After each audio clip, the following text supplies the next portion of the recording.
Hi guys, welcome back to my channel. Today I thought I'd talk to you about the different pre-op tests that I needed to do before I was able to get my VSG surgery. So if that's interesting, please stick around and I'll let you know the different steps that I went through.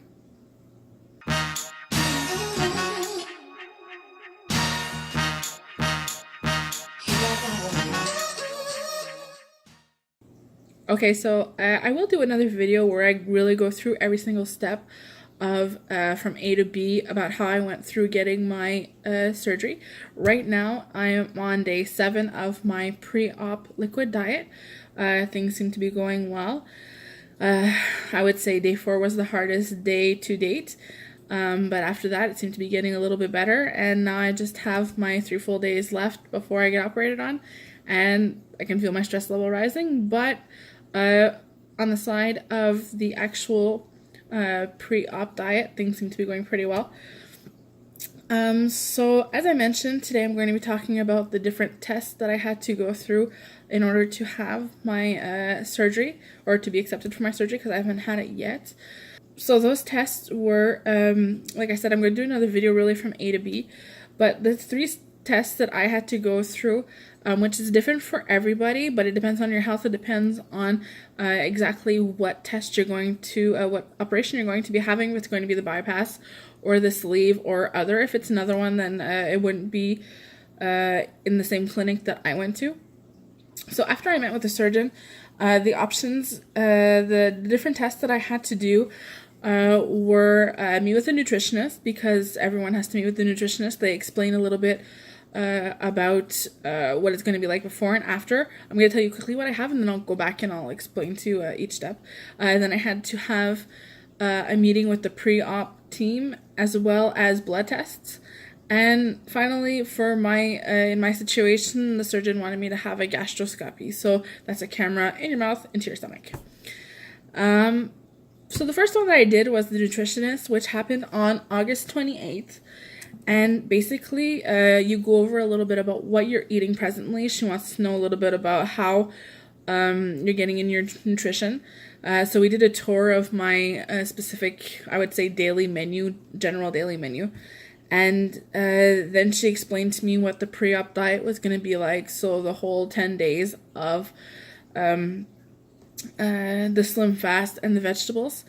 And then she explained each step afterwards. So the first 4 days afterwards, the liquid diet that I have to do. And then the 5 days afterwards, how you do a semi-liquid diet. And she actually gave me this book, which I believe I've shown before. It's the food guide for people who've had the sleeve.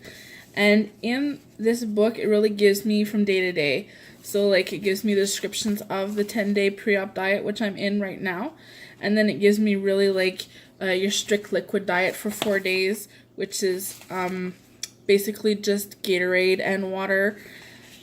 And then following that, I have for another 4 days, which is a semi-liquid diet, which is where you slowly start to introduce other things. So that's when you can introduce things a little bit thicker, like if I wanted to go back to take the Slim Fast or other kinds of different juices. And after that, then you have for another more or less a week, you have your puree diet. So that's when we'll be getting into things like applesauce. And then after that, you have your soft textured food. So it details the entire operation before and after the diet that we have to do. And I found that really helpful, but at the same time, I did it in August, and right now we're in October, so it was 2 months ago. I did try and take a lot of notes just to make sure that I wouldn't forget things, but I would say that we're so uncertain about everything that we're actually going through, and we're so uncertain about the entire step, that I would say I'm putting everything into doubt. Did I choose the right thing? Did I buy the right product? Am I doing it right?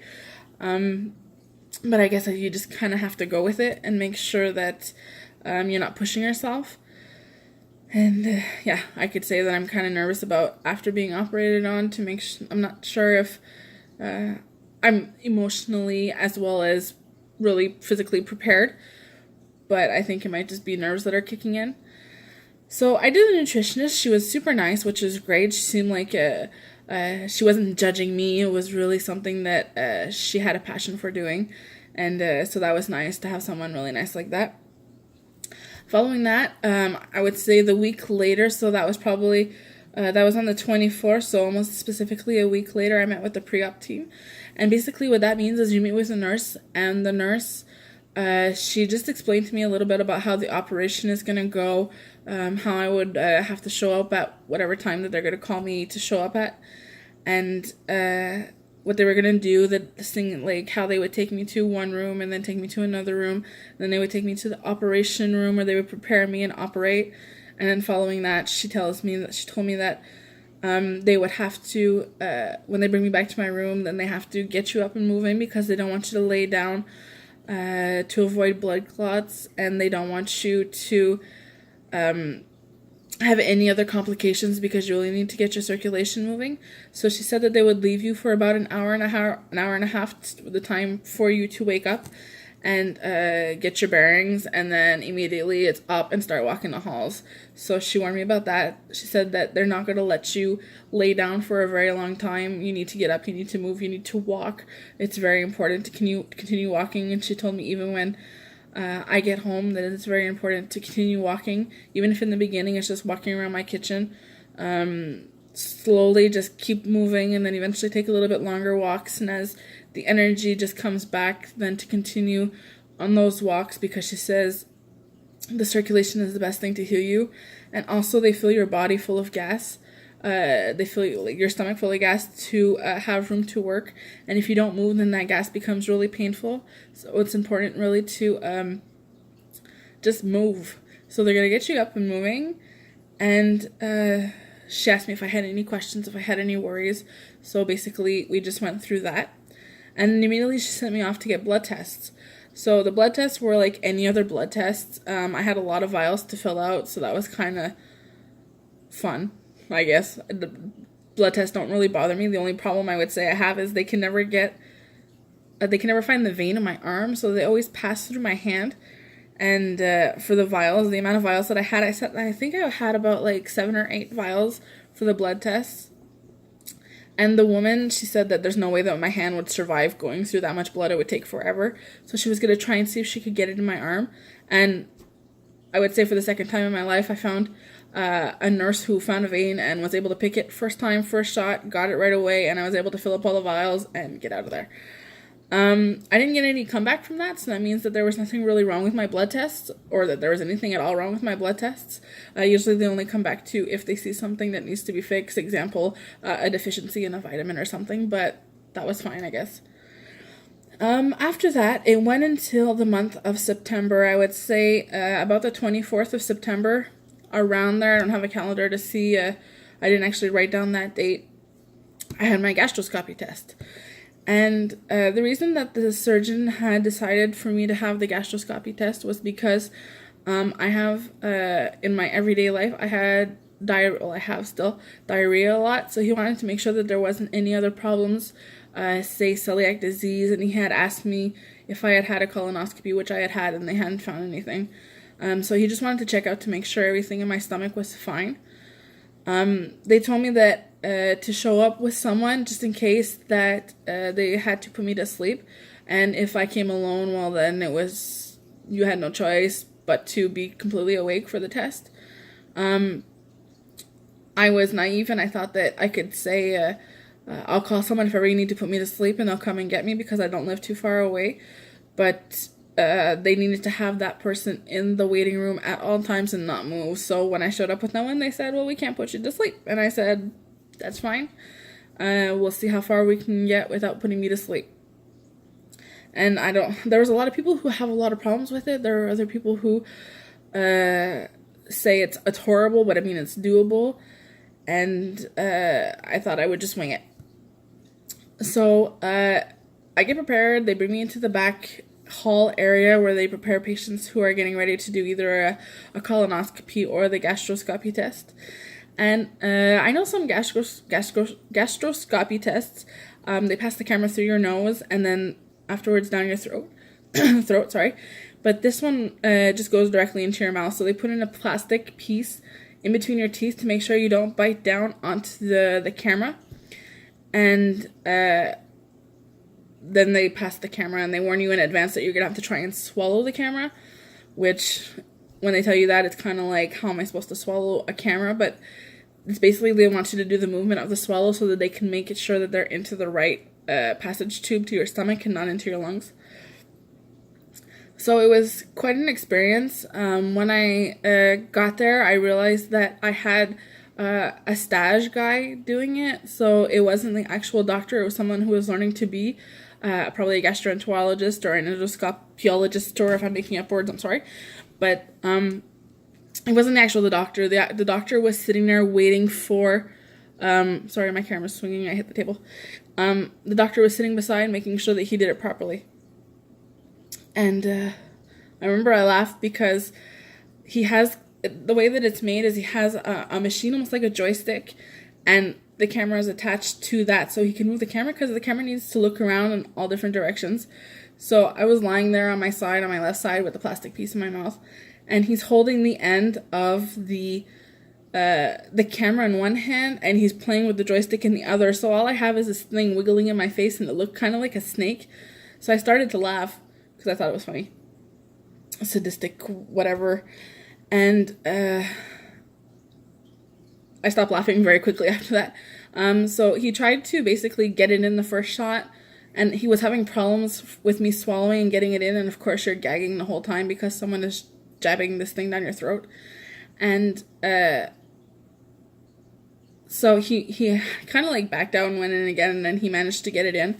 And I would say once he gets past the initial part of your throat here where you have to actually swallow the camera and it gets in, after that you can pretty much just concentrate and breathe while he goes down. You can't actually really feel it going down your stomach. You just can feel it in your mouth. And you try not to swallow because they say don't swallow. You're kind of laying on your side, drooling in all your grace. And so you're automatically swallowing because your throat wants to react to something in your throat. And sorry. And so then he's going down, and like I said, you can't really feel anything. At one point I felt a little bit of something in my abdomen, but I can't say specifically if it was the camera or what. And so he's going around, he's doing his business. And then I started getting a gag reflex. So like gag and then gag and then gag. But the problem is when you're gagging, you're not really breathing. So I was just gagging and gagging and gagging and gagging, and the guy was just going about what he was doing.